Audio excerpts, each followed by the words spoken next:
lovely gorgeous people, welcome back to my channel. If you're new here, welcome to the family. My name is Anita, but you know me as Tartiyana. Tartiyana is my stage entertainment name. I like a little jazz there. Thank you for coming here. It's so good to have you here. Thank you for taking your time to watch this video. You could be doing any other thing, but you chose to watch this video, so gracias. Thank you so much. Merci beaucoup. And what other language do I know? Sosongo, that's my Akwa Ibom language from Nigeria. All moms want is help. They just want to feel equal, a break, to know that everything is going to be okay, to know that we made the right choices with our kids.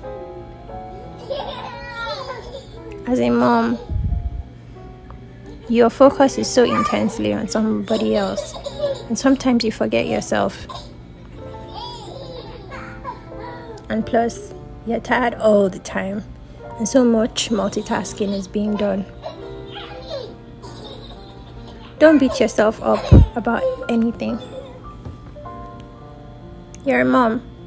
That's really brave of you. So when my mom left, she moved out of where I live presently, and I don't blame her for that, but she had to do something personally for herself, and I get that.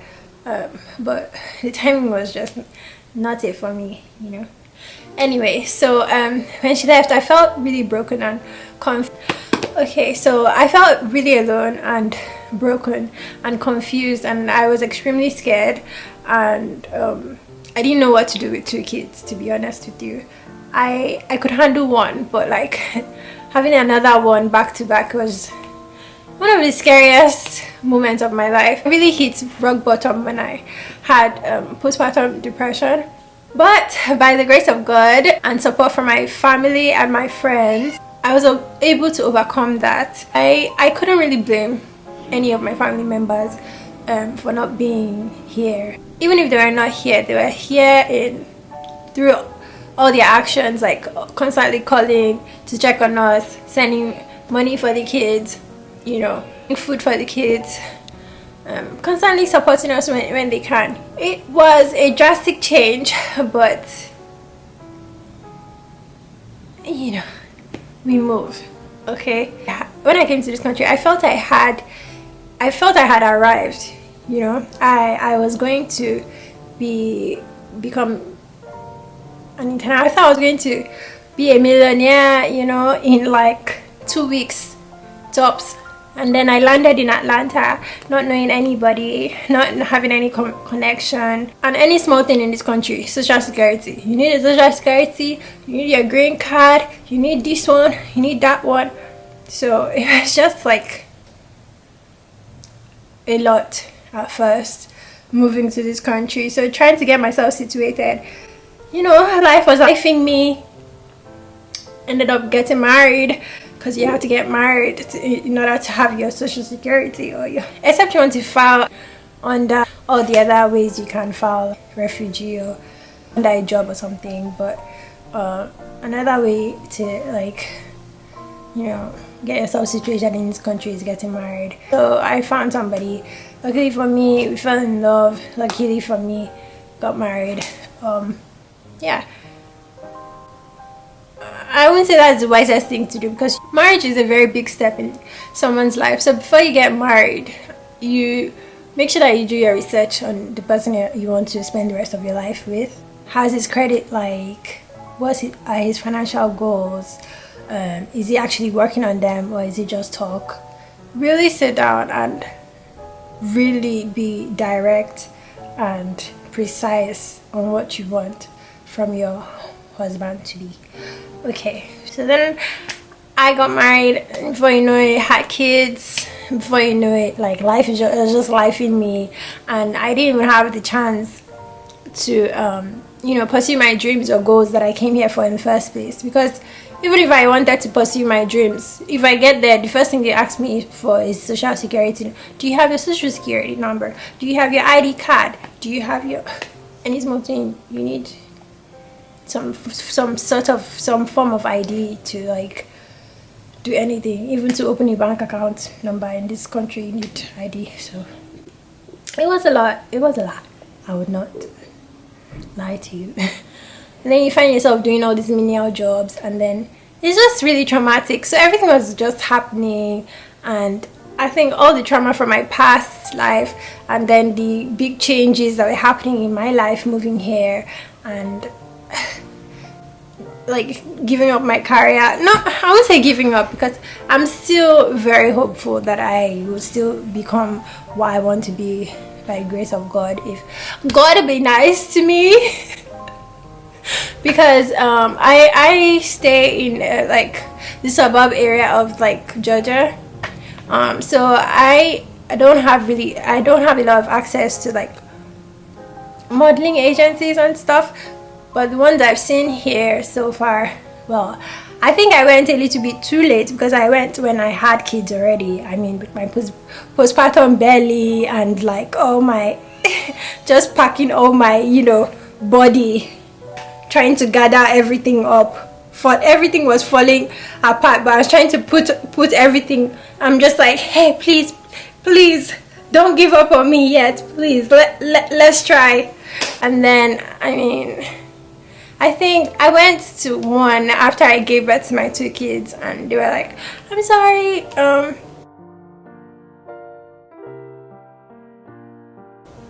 I'm sure you'll be better off with other agencies. But so I don't even blame them, because I mean, how am I going to wear those crop tops with my postpartum belly? Like, it's going to be like, you know,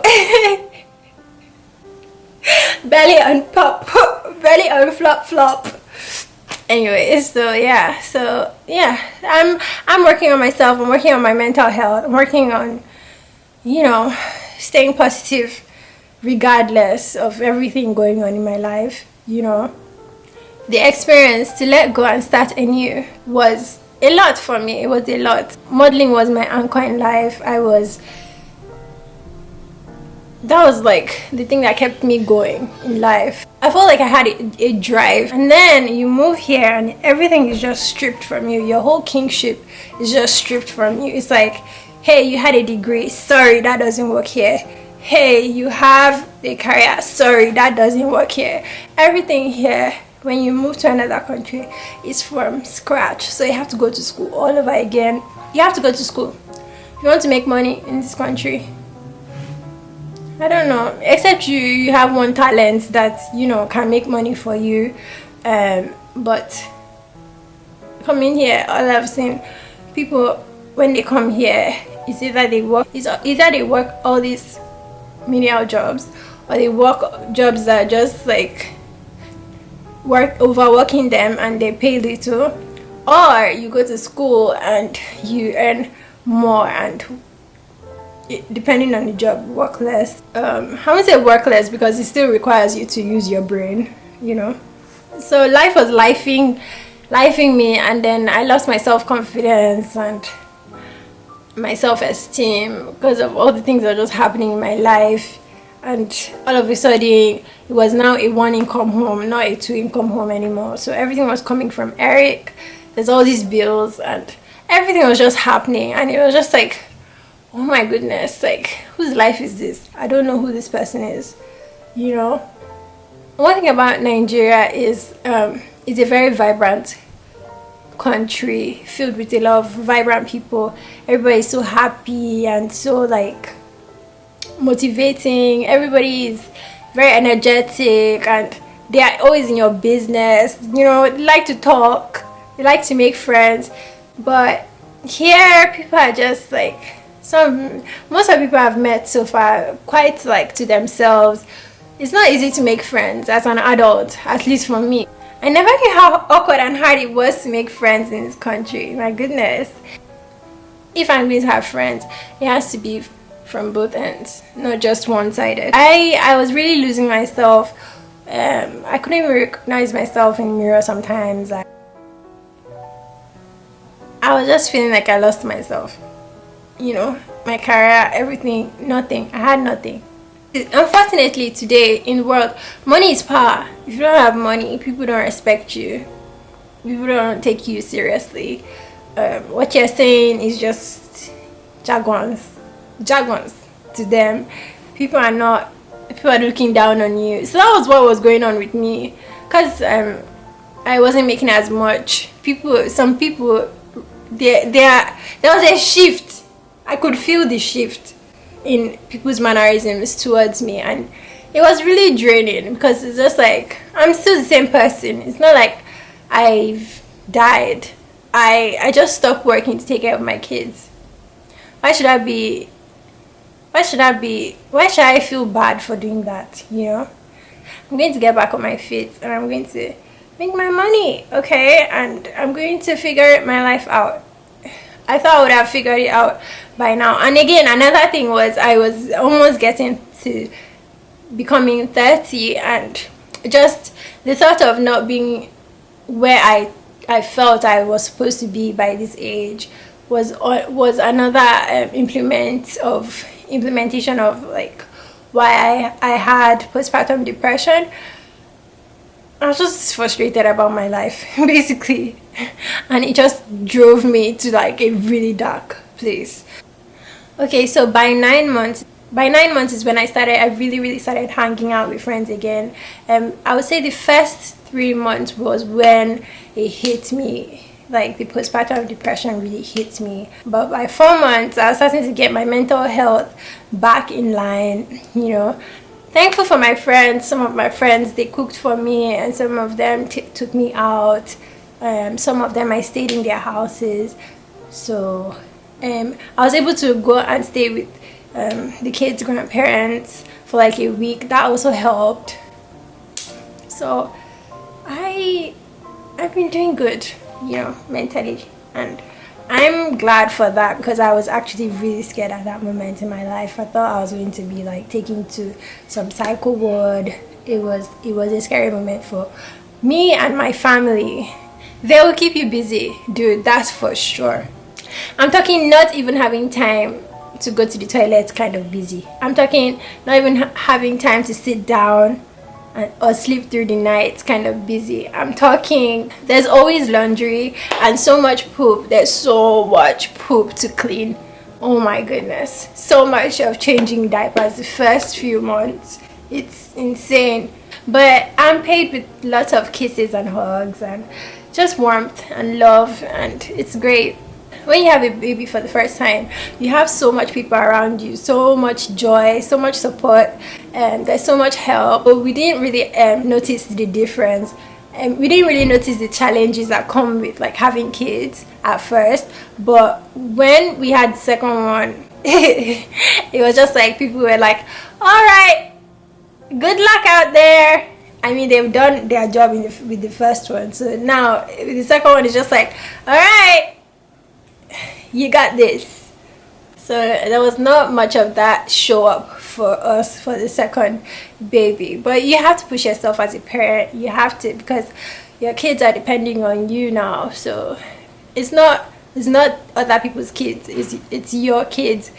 It's you and your partner's kid. So you have to show up for them. For the second kid, we had little to no help. So we started noticing the challenges, the shortages, the amount you have to spend on diapers and wipes, because we didn't even have a baby shower for the second kid this time, because we thought we had everything that we needed. But I don't know, I think maybe if you're able to, you should throw baby showers for all your kids because it helps, and when you have all that support around you, it does make a difference. It makes you feel loved. It makes you feel like appreciated, supported, seen. It's always nice to have people around you, you know. No one is going to love your kid more than you, I'll tell you that. Mental health, my goodness, I did not know the big deal until I had kids. My goodness. Okay, I cannot stress about this enough.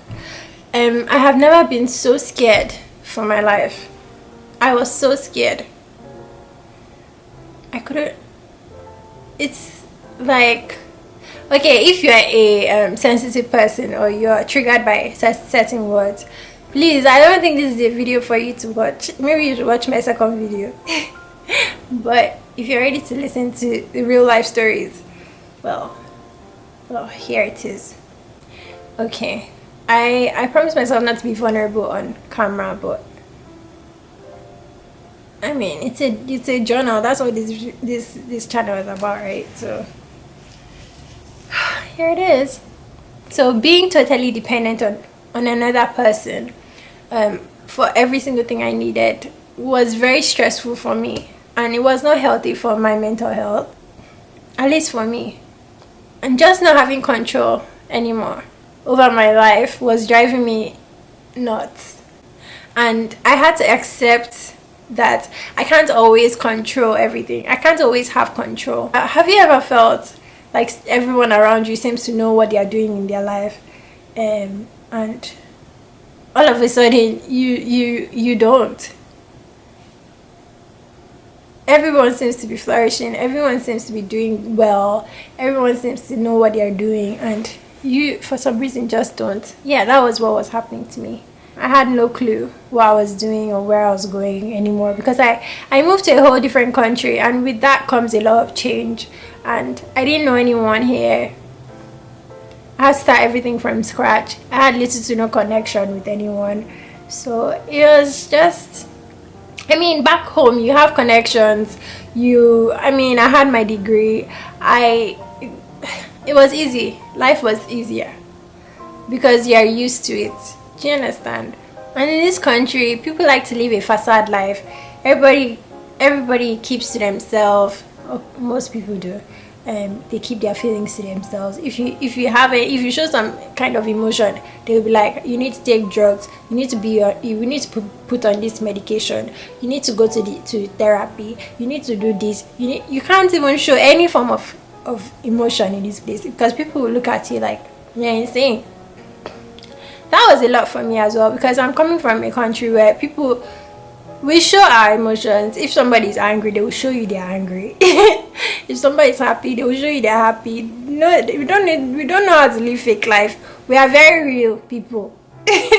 But in this country, you have to build up a robot, face for yourself. And I don't know how to do that. I don't. And I'm still learning. So I've had to, since moving to this country, I've had to unlearn certain things and had to learn certain things to be able to adapt, So it was just a lot of stuff happening at once, and then just drastic changes happening back to back in my life. It was too much for my brain to cope with. It's been good so far. We have really good supportive friends that have been genuinely there for us, and they want the best for us. They're looking for the best ways to give us advice to better our lives, and I'm really grateful for each and every one of them. They have their own problems to face, so I don't even blame them. This country, everybody, you might see this one with Lamborghini now, you see this one with but some of them, if you know the kind of debts they are owing, you will not even believe. So this country is all work. People hardly have time to hang out with their friends in this country, except you've found financial freedom and you have that freedom to be yourself and be with people that you love and still be making money regardless. So that is the goal. Financial freedom is the goal. You know what? It's okay to not know what's next. God's timing is always the best. It's always the best. I've chosen to just be the best I can be at where I am right now. I've chosen to choose gratitude.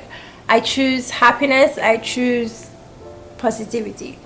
I was trying different things. Trust me, I tried different things to try and get myself out of this hole of being or wanting to be independent so badly that was all I was thinking about 24/7. But it's a lot of work, because currently I'm in school and then I'm doing YouTube as well, which I'm trying to and I have these kids And you have to be there for them. One thing in life is when you want something so bad, it takes time for it to happen. But when you just stop focusing on that thing, it just happens. I don't know if anybody notices that in their life. Anyway, that's what happens in my life. During the postpartum depression, I wasn't motivated about anything. The house smelled like poop. Everyone was just messy. It was just, I was in my lowest. I was really emotional and I was just going through stuff, you know. I had to switch my mindset from my life is limited to my life is limitless, you know. I have abundance. I live in abundance, you know. I had to just switch my thinking, you know, because sometimes you have to trick your brain to like reprogram and reshuffle to get you to the life you want to live and to just get yourself back on track. Isaiah 55:11 says, speak life into your life. Speak life into your life and your family. I had to stop breastfeeding because breastfeeding was really wearing me out. The first 3 months, I had full supply of breast milk, and after that, it became a struggle because I couldn't keep up with the routine. So once I missed like a whole steady routine of pumping and breastfeeding, I think I missed like 3 days.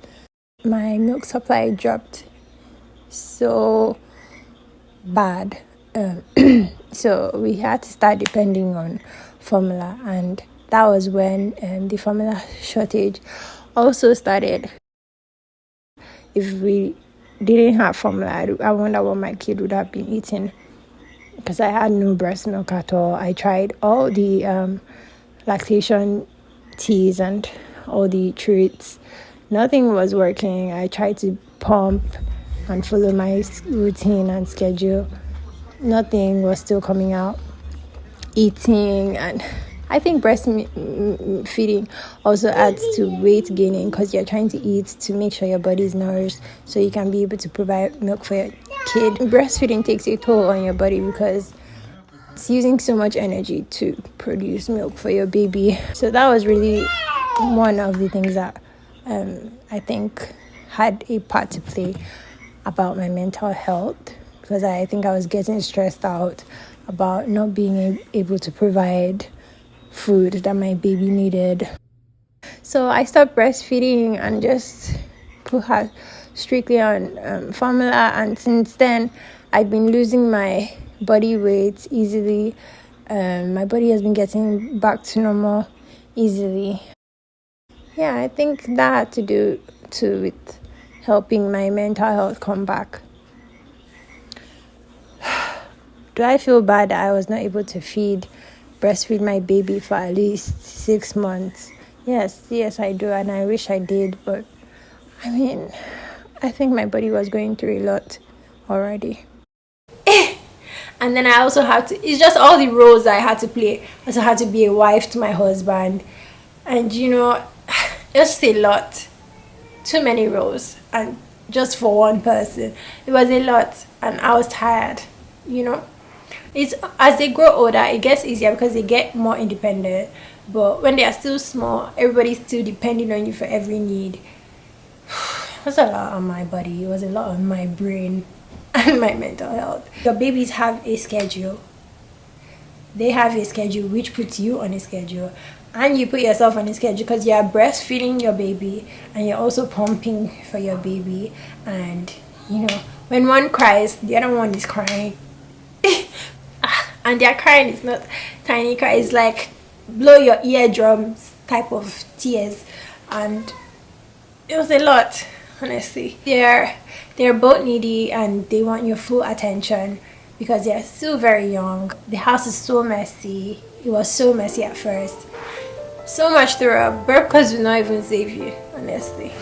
The house is so noisy. They love the sounds of their voice. They just babble and yell. Then you know all the meltdowns, and my goodness, it was a lot for me.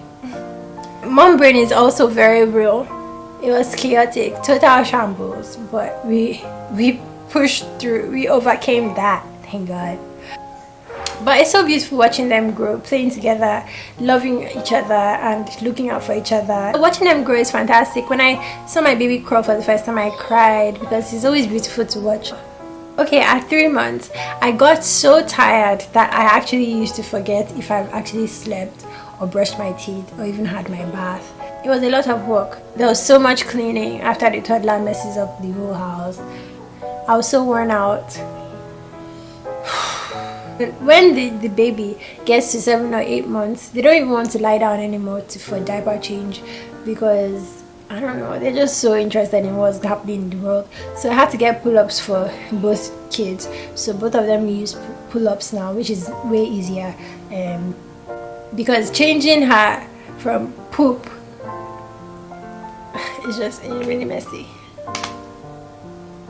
Oh my gosh. Guys,